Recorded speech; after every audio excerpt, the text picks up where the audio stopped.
and talking in a way that seemed odd to him. The scenes moved quickly, filled with excitement and intrigue. Curiously, he called out to Lily, who was in the other room. Lily, come here. Look at this. Ethan's voice echoed down the hallway. Intrigued, Lily rushed into the living room and sat beside her brother. The two stared wide-eyed at the screen, mesmerized by the flashing colors and fast-paced music. They didn't understand much of what was being said, but it seemed fun, so they kept watching. Why are they doing that? Lily asked innocently, her forehead creased in confusion. She didn't understand the content but felt it was different from the shows they usually watched. I don't know, Ethan replied. Maybe it's something fun that grown-ups do. The scenes continued, leaving their young minds confused yet curious. They didn't know it yet, but the images they were watching weren't meant for their eyes. They were unknowingly stepping into a world far more complex than their understanding. Days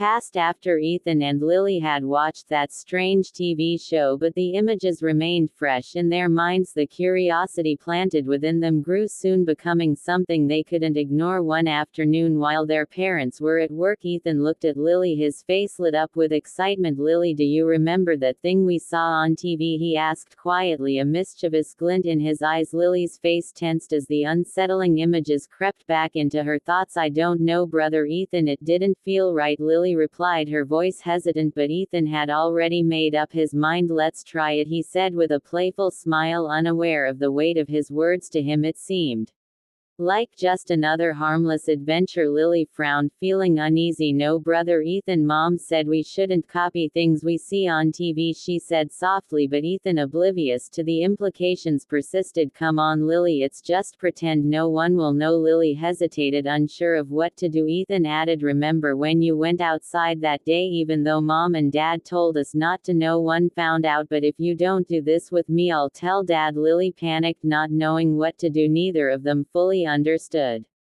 what they were about to do, but Ethan's words made her feel trapped. Finally she agreed. She took a deep breath and nodded. Okay, brother Ethan, let's do it. In that moment, the curiosity that had always driven Ethan and Lily to explore together took a dark turn. Unlike the sweet adventures they usually shared, this time something was different. As they entered the room and lay on the bed, Lily felt a sharp pain. She screamed, running into the living room. Ah, this is weird, brother Ethan, I never want to do this again in my life, she cried, clutching her chest as tears streamed down her face. The pain was unbearable, far worse than she has imagined. Ethan, on the other hand, didn't understand why Lily was so upset and still wanted to continue.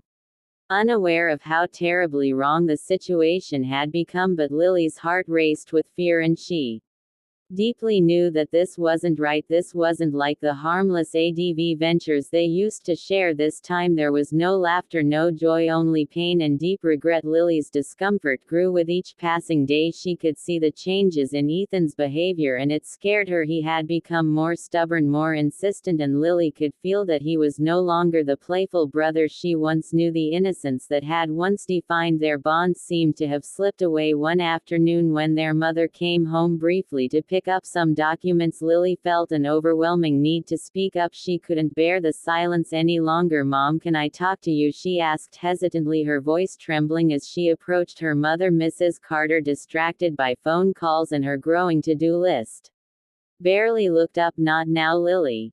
I'm in a hurry, she replied, juggling calls and glancing at her watch.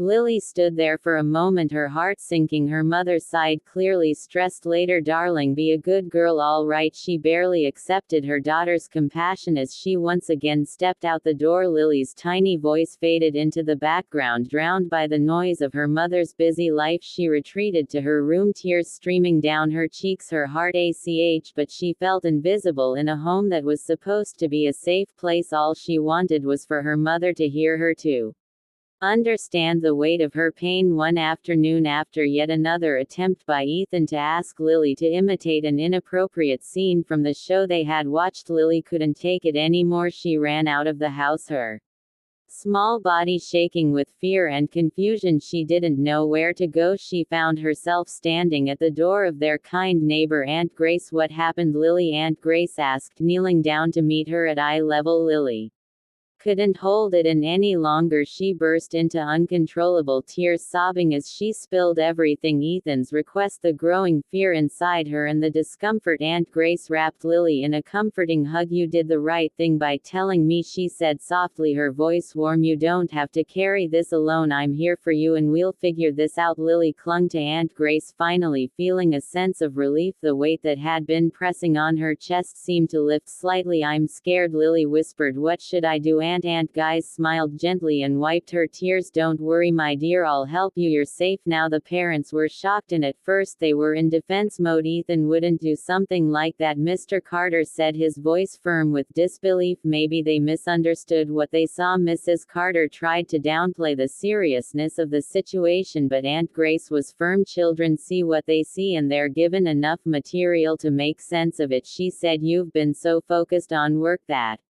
you've forgotten to see what your children are watching. This is a warning," she added, her voice steady and filled with concern. Mr. and Mrs. Carter were silent, realizing that their actions, although unintentional, had made their children vulnerable to dangers they hadn't even considered. Accepting this was not easy for them, but they knew they had to change. Carter took immediate action to correct the wrong. He decided to monitor the children's screen time, ensuring that they only watched age-appropriate shows and engaged in suitable activities. They were also encouraged to talk about anything they had seen on TV, helping them understand their thoughts and feelings. In addition to these changes, Carter arranged for both Ethan and Lily to speak with a counselor. They knew their children needed guidance to understand their emotions as they recovered from their experiences. The family made a conscious effort to spend more quality time together. In the evenings, Mrs. Carter would read stories to Ethan and Lily before bed, while Mr. Carter kept them engaged in fun games. Gradually, the siblings started laughing again,